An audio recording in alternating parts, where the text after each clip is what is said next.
Dhaba style में बिल्कुल ready. और देखिए कितने खूबसूरत लुक आई है। मैंने इसके साथ बनाए पराठे और खीरा कट किया है। आप भी खाइए पराठे के साथ और बहुत बहुत मज़ा आता है इसे। पराठे या घर की चपाती हो उसके साथ खाने में मज़ा आता है।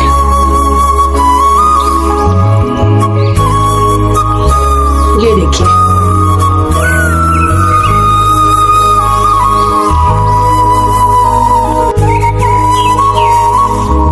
बिस्मिल्लाहिर्रहमानिर्रहीम। शुरू कर दें अल्लाह ताला के बाबरकत नाम से। वेलकम है आपका मानो किचन में। और आज हम बनाने जा रहे हैं वाइट माश की दाल और बहुत मज़ेदार, बहुत ही इजी रेसिपी, बिल्कुल ढाबा स्टाइल में बनाएंगे इसको। जिसके लिए हमें इंग्रेडिएंट्स चाहिए। ये मैंने लिया है पिसा हुआ गरम मसाला, हल्दी है 1/2 टीस्पून, 1.5 टीस्पून नमक है, ये साबुत मिर्चें हैं 5 से 6 अदद, कुटी हुई मिर्चें हैं 1 टीस्पून और 1/2 टीस्पून रेड वाली चिली। और ये दही है आधा कप और ये है कसूरी मेथी इसमें 1 टीस्पून। साथ में टमाटर, लहसुन, अदरक और हरी मिर्च। इसका तो हम बना लेंगे जल्दी से पेस्ट। टमाटर का अलग और लहसुन, अदरक और हरी मिर्चों का अलग से पेस्ट। सबसे पहले हम चलते हैं अपने फर्स्ट स्टेप की तरफ। दाल को बॉईल करने के लिए दाल मैंने 2 घंटे पहले भिगो दी थी, तो ये अच्छी काफ़ी हद तक तो इस तरह हो गई भी है। ये पानी मेरा हो गया बॉइल्ड। 1/2 टीस्पून हल्दी और अब मैं इसमें ऐड कर दूंगी अपनी दाल।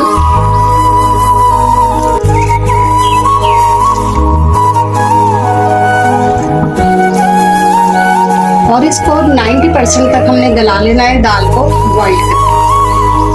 जैसे हम चावल बॉईल करते हैं बिरयानी के, एक कनी छोड़ देते हैं, तो बस इसमें भी एक कनी छोड़नी है और दाल को बॉईल कर लेते हैं। 1 टीस्पून दाल में नमक भी डाल दें, थोड़ा सा अच्छा सा टेस्ट आ जाएगा दाल के अंदर तक। पहले हम लेंगे थोड़ा सा ऑयल पैन में। इसमें ऑयल थोड़ा ज़्यादा जाएगा और इसमें मैंने लेने हैं 2 बड़े चमचे ऑयल।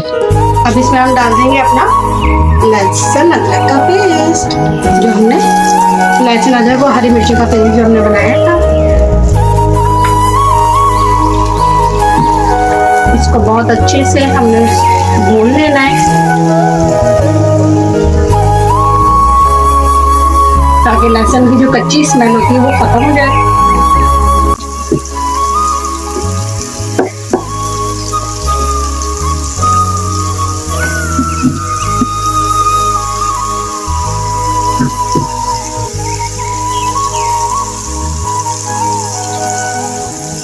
ये लहसुन और अदरक और हरी मिर्चों का जो पेस्ट था हमारा बन गया है। इसके साथ में हम ऐड करेंगे ये साबुत मिर्चें जो हमने निकाल के रखी थी।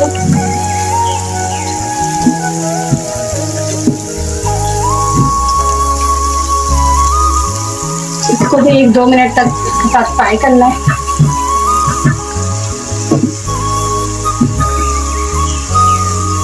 ये दाल जो होती है थोड़ी बादी होती है, तो इसके लिए अदरक ज़्यादा इसमें ऐड करेंगे। मैं थोड़ी सी कटी हुई अदरक भी डाल रही हूँ इसमें।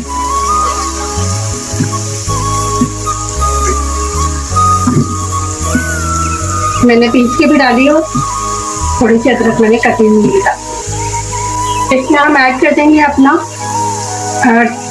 टोमेटो का पेस्ट जो हमने बनाया था।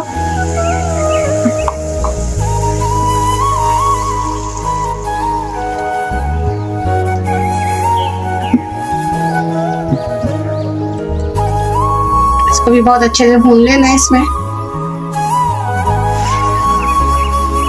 ये टमाटरों का पानी काफी हद तक खुश्क हो गया है। अब इसमें हम अपने तमाम मसाले डाल देंगे, कुटी हुई मिर्चें और पिसी हुई मिर्च और नमक, हल्दी और गरम मसाला। अब इसको अच्छे से मिक्स कर लेंगे। अब इसको बहुत अच्छा से हमने भूनना है।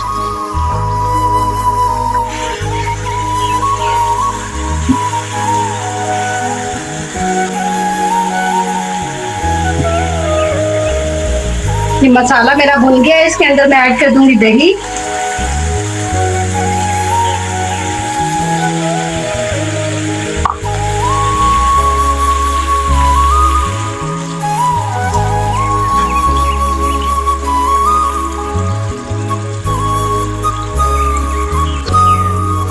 ये देखिए कितना खूबसूरत लग रहा है मसाला। बस इसको भूनना है हमने, दही डाल के भूनना है मसाले को।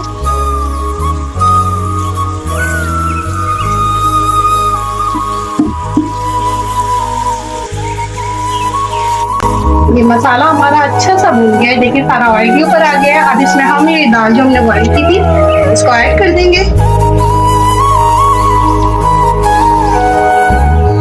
इसको हमें बहुत ज्यादा टाइम नहीं लगेगा बनाने में, क्योंकि दाल हमारी पहले से बॉइल्ड हुई भी है। बहुत ही मजेदार खुशबू इस वक्त आ रही है। अगर आप यहाँ मौजूद होते तो आप फील करते कि वाकई बहुत मजेदार खुशबू आ रही है। ये हमने बहुत अच्छा सा दाल को इसमें मिक्स कर रहे हैं।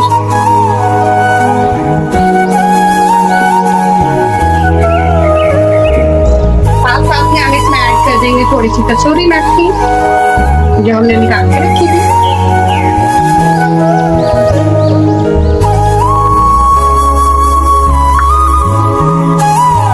हरी मिर्ची काट के,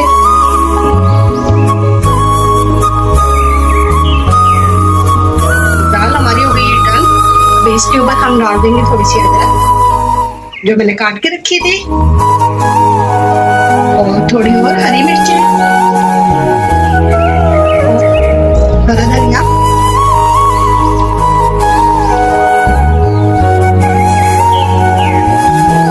करते हैं इसे डिश आउट।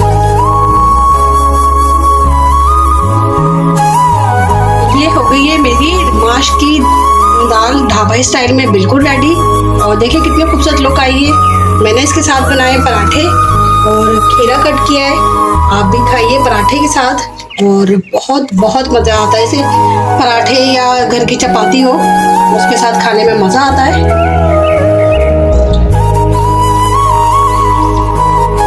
ये देखिए कितनी अच्छी गली हुई है ये दाल भी। ये देखिए साबुत है और बिल्कुल गली हुई है। तो अपना बहुत सारा ख्याल कीजिएगा और ज़रूर ट्राई कीजिएगा इस रेसिपी को। दुआ में मुझे याद रखिएगा, चैनल को सब्सक्राइब ज़रूर कीजिएगा। अल्लाह हाफिज़।